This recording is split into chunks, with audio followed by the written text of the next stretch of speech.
Mutima wanjye wishima Uwiteka, mwabirimo mwese mumushime, imbazi sinagene kwibagirwa, iby'Imana yankoreye byose, ibabari byanakoze byose, n'iy'ingizi twarazamugaje,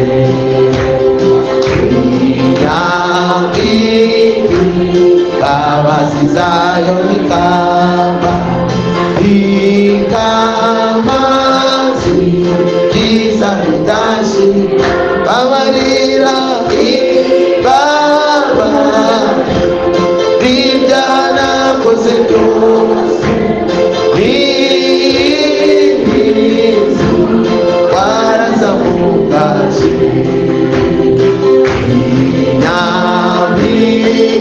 imbabazi zayo nikamba, ikamazi byiza bidashira,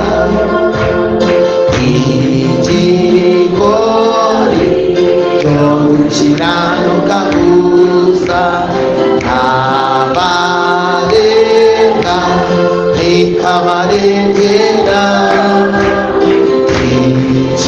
ikibanza ziboneye zitabera, kandi imbabazi nibambe, imenyesha bayubaha inzira zayo, Uwiteka inakuranga, umujinya ntiyawugumana iteka, akunda kugirira neza, imenyesha bayubaha inzira zayo, Uwiteka inakuranga, umujinya ntiyawugumana iteka, akunda kugirira neza, ukozerwa bana bagirira impambe, Imana yakirigirira abayumva avugizi neza, ubukene bacura intege, zineza inzuzi ngo gacuko budara, uwanyemo kandi ushiraho, ikugirira zikaza mbabazi zayo, zoni nziza shiteka ryose, zinezo izubi bogacuko budara, ayiruwanye kandi ushiraho, ibabwira zikaza mbabazi zayo, zoni nziza shiteka ryose, uwitonde isezerano ry'Imana, iryo ryago benzwe n'amaraso, ayo Yesu mwana w'intama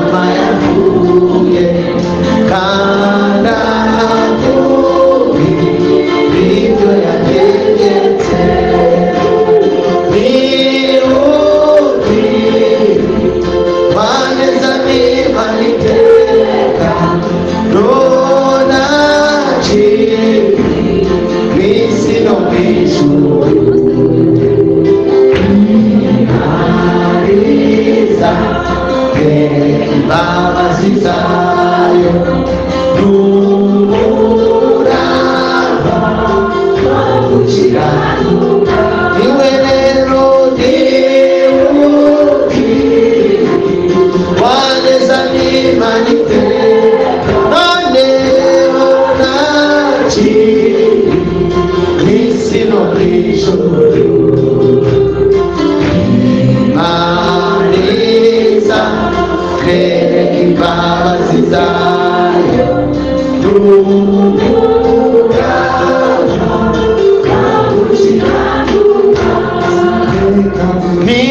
niwuti waneza n'imanite noneho ntakiri n'isi no mu ijuru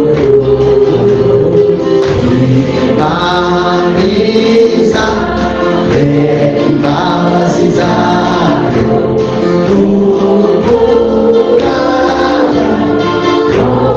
abakunzi bacu mu byiza tubafitiye turashaka no kubarangira aho mwahahira imodoka nziza, imodoka itazagushyuhana, imodoka itazagutera ibibazo mu ma essence, ni imodoka za hybrid ziri ku giciro cyo hasi ku buryo butangaje kitaguhenze na gato, ukayibona byihuse kandi mu buryo bufite umutekano kandi bwizewe. Umufatanyabikorwa wacu wiyemeje kubagezaho cyangwa se yiyemeje kubagezaho iyi modoka nziza zo mu bwoko bwa Toyota amoko yose kandi za hybrid. Ku bindi bisobanuro wahamagara kuri 0782252462. Gura imodoka mu buryo bwizewe kandi butaguhenze. Ibyiza byanyu ni ishema ryacu.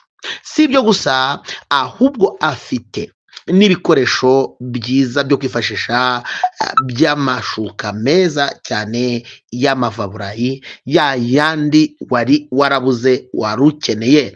Ngira ngo rero nimero twayibahaye ni yindi n'ubundi ni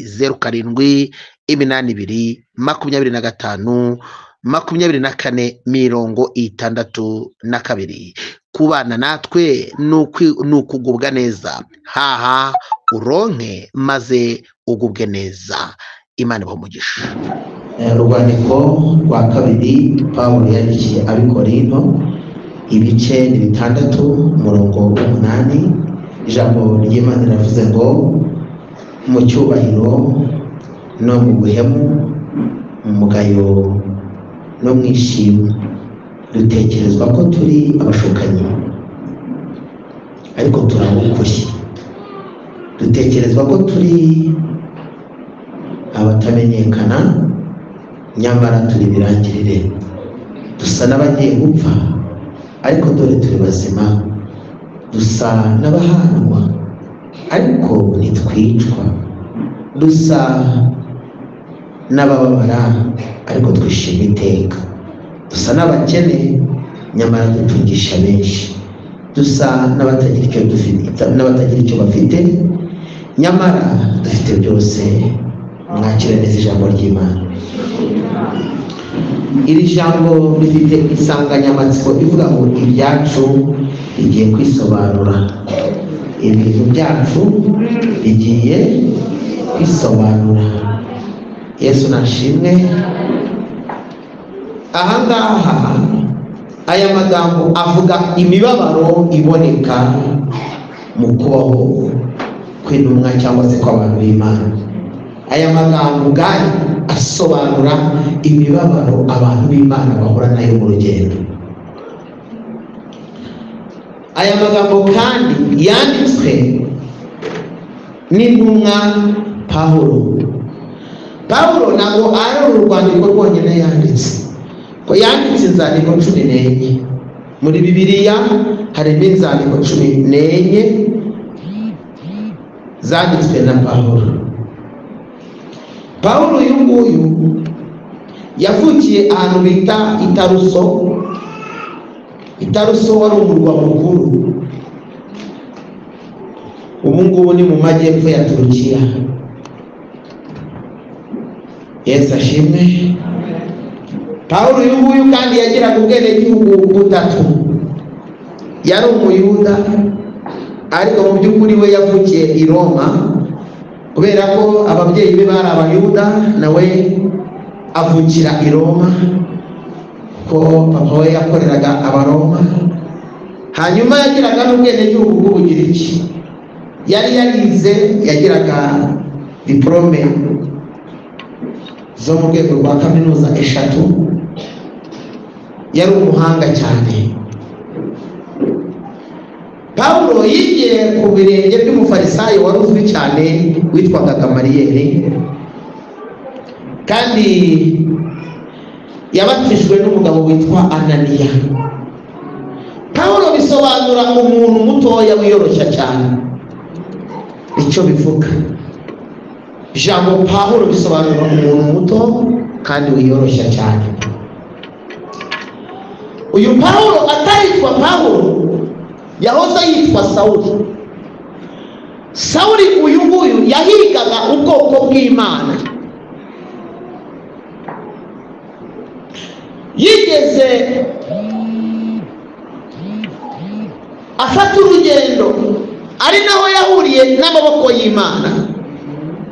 Fata urugendo rwo kujya ahantu bita i Damasiko. Damascus ni umurwa mukuru wa Siriya ubu tuvugana. Afata urugendo ngo agende ajye kurenganya abantu b'Imana. Kandi Pawulo yari umurwanyi wa mbere mu bantu barwanyaga Imana. Akenshi imana ebyiri zihanganye, iyo uruhande rukurwanya rupfushije umuntu ukomeye, ruba ruhombye, runatakaje imbaraga, runacitse intege, runabuze umuntu w'ingenzi.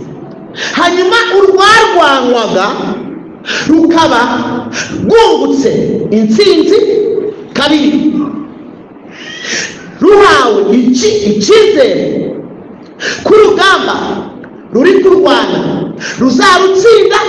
Muri make uruhande rwatakaje rurahomba, ariko urwatsinze urwo rugamba rukishima. Pawulo rero mu rugendo ajya i Damasiko, kuko yari umwanzi wa Yesu, yarwanyaga abavuga Yesu Kristo, byari byoroshye ko Yesu amufatira mu nzira akamwica, abakristo bakanezerwa bakavuga ngo uwaturwanyaga yagize gute, yapfuye. Ariko mwibuke ijambo ry'Imana ni ubutunzi w'imbabazi. Haleluya. Aho kugira ngo Pawulo Imana imutsinde mu nzira, ahubwo yamufatiye mu nzira imuhindura igikoresho cyo kujya avugira Imana ishobora. Za mbaraga yakoreshaga arwanya ubwoko bw'Imana yazikoresheje cyane, noneho ari kurwanirira izina rya Yesu. Ntugakunde no kuvuga ngo abantu bose bakurwanya bapfe. Ntugakunde kuvuga ngo abanzi bawe bose bapfe, ahubwo uzajya ubwira Yesu ubona ashaka ko ubahindura tugakorana. Icyakora kugira ngo bazamenye yuko nanjye wampamagaye, uzabe gukorana nabo ni hejuru yabo. Tera haleluya, haleluya. Amaboko yakurwanyaga Imana yahinduye abakozi bawe agukorera. Haleluya. Ibyo bintu murabyumvise? Natwe ntugakunde ko ahita apfa, ahubwo ahinduke amanyembaraga mu kazi kawe, ahinduke amanyembaraga mu byo ushaka. Ariko haleluya,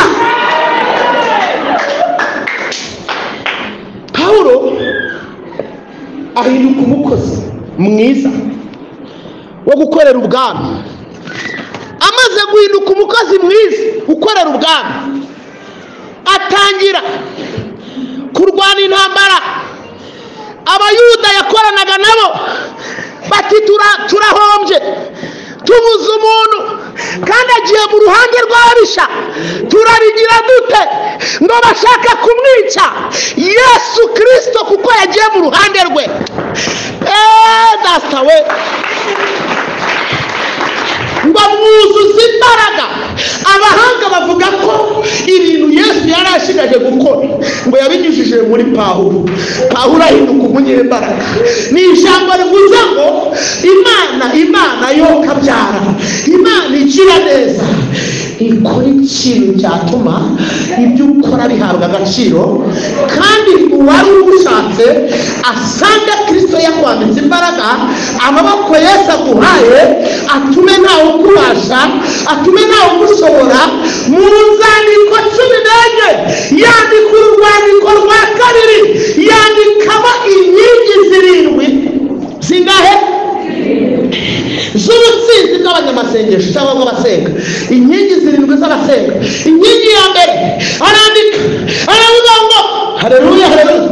Nibuka ko aya magambo yose twagiye dusoma yavugaga ngo gusa, akongera ijambo ngo ariko ni ijambo rikuraho ibya mbere.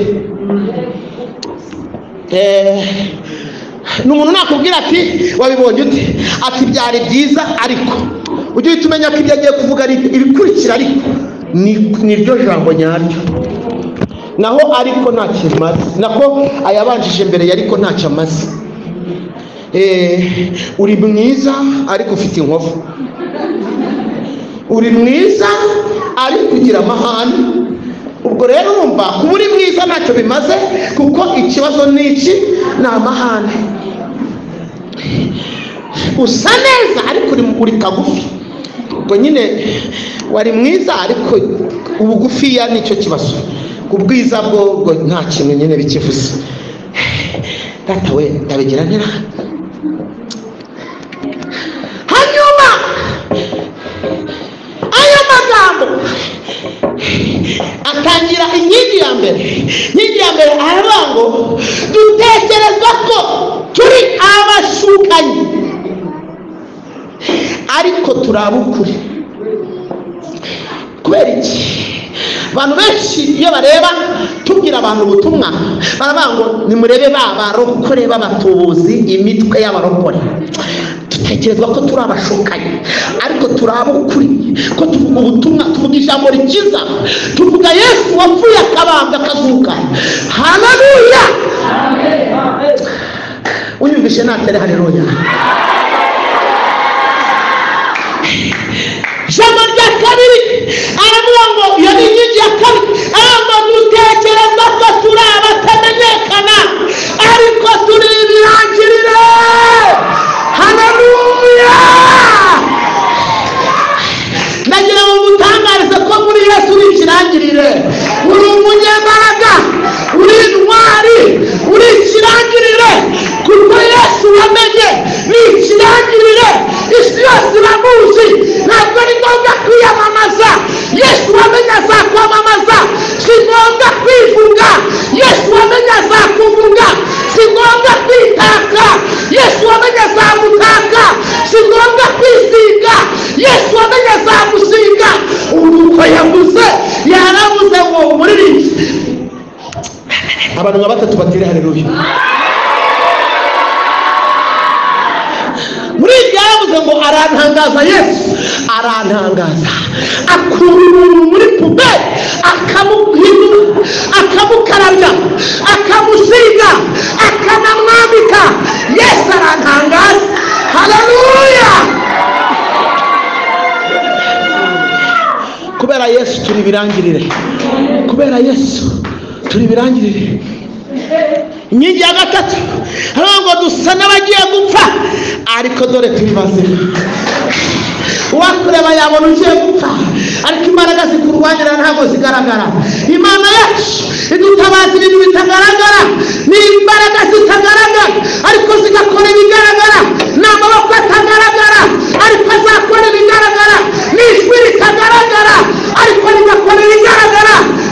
imbaraga zidafatika ariko zikora ibifatika. Tera haleluya.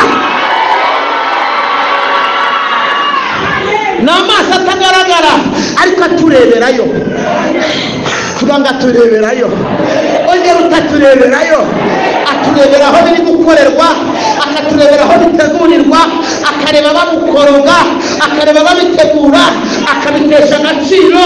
Hashimwe Imana ihari, hashimwe Imana yacu, hashimwe Imana nawe, hashimwe yakurokoye, hashimwe yagukujije, hashimwe ihagararanye nawe, hashimwe igendana nawe, hashimwe gutabara, hashimwe ibihindura.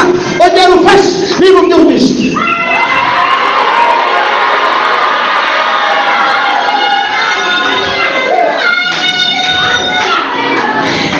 Oya niba ubyumva, reka mbare gatatu haguruka utere haleluya. Kabiri gatatu. Resinde eka shama gasebire esapel harehastepa shema abibare hai dusa n'abahanwa ariko ntitwicwa. Umva ijambo, dusa n'abagaragara nk'abatanzwe. Iyo badukorera inama bagira ngo bari butubashe, iyo baroga bagira ngo baraturangiza, iyo babiteguye ababazi bari simusiga. Bibiliya yavuga ngo ariko ntabwo twicwa. Turashimira Imana imitego yagusimbukije, turashimira inama zafashe ubusa, ibintu byabo byafashe ubusa, inama zabo zafashe ubusa, akagambane kabo kafashe ubusa. Desilmen horia shanesi kasorema. Imana ishimwe. Turashimira Imana byafashe ubusa, byafashe ubusa, byafashe ubusa, byafashe ubusa, byafashe ubusa, byafashe ubusa.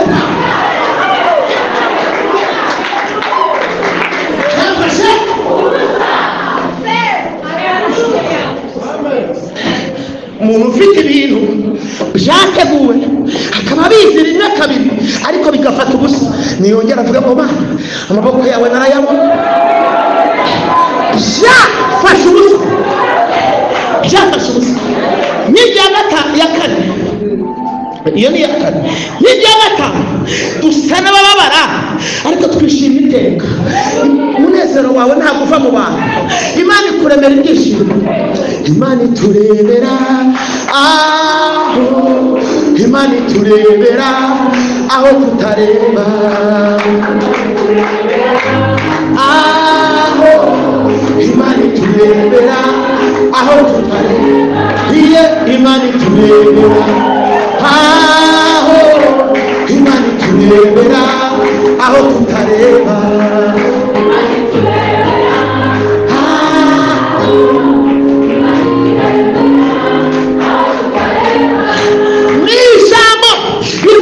Ibintu byacu bigiye kwisobanura, bazabitegura uko bashaka ariko Imana ibisobanura uko yabigennye.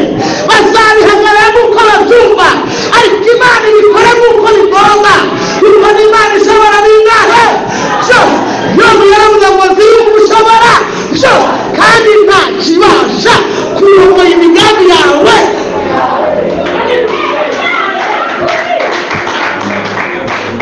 Inkingi ya gatandatu ngo dusa n'abakene nyamara dutungisha benshi. Turashimira Imana kwa edokesifande hari shebe edekostifande ho. Uza abantu wakuye kwa Satani, uza aho wasenze abantu bakazuka, uza usenze ibintu bigahinduka, uza imbaraga z'abadayimoni batesheje agaciro. Dusa n'abakene nyamara dutungisha benshi. Iyo turambuye ibiganza abantu bari babuze ibitotsi barasinzira. Iyo turambuye ibiganza ababuze amahoro barayabona. Iyo turambuye ibiganza igihugu kibona umutekano. Iyo turambuye ibiganza ibintu birahinduka. Dufatanira ibitekerezo rwihishwa. Turi abami n'abatambyi mu bwami bw'Imana. Twashyizweho ikimenyetso, Uwiteka azabarumbe n'amarembo y'ikuzimu nayo ntazadushobora. Uwo ugendera mu bicamo y'imisozi azanira uruzimu ibyiza. Aturutse munafutari no kwa Zebuloni hose yarahamurikiye. Ni wa wundi waremye ijuru n'isi n'ikirere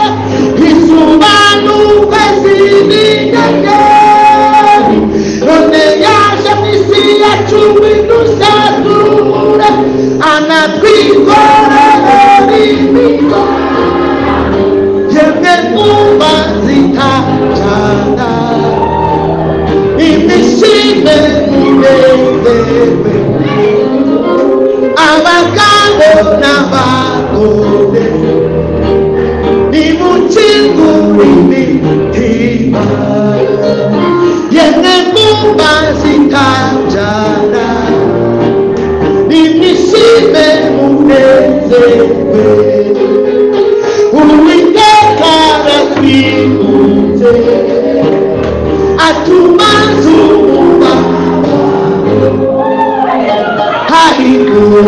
hahiguranyukana mwiza akibera mu bitari byawe abasore b'imyenda bazagenda baruwe abasore bazananirwa ariko bizeye izina ryawe mwami Uwiteka bazagenda ntibazacogora bazamukisha amababa yabo bakomeza bazagenda ntibazananirwa yemwe bana bato mwese nimushimire Uwiteka abagabo n'abatore nimukingure imitima. Nyingi ya karindwi haravuga ngo dusa n'abatagira icyo dufite. Haleluya. Ngo nyamara dufite byose. Dufite bingahe? Dufite amahoro yo mu mutima, dufite kubana n'Imana, dufite iyerekwa rivuye ku Mana, dufite kugirirwa neza n'Imana, dufite amasezerano none na Yesu hazaza. Uwiteka himbazwe, Uwiteka himbazwe. Ibintu byawe bigiye gusobanuka, Imana igiye gusobanura ibintu byawe. Ababonaga byararangiye, Imana igiye kumeremera mu maso yabo. Abari baramaze kubivuma, Imana izabisura babona. Abari baramaze gushyiraho akadomo, Imana ibisukuye bagihari. Tera haleluya.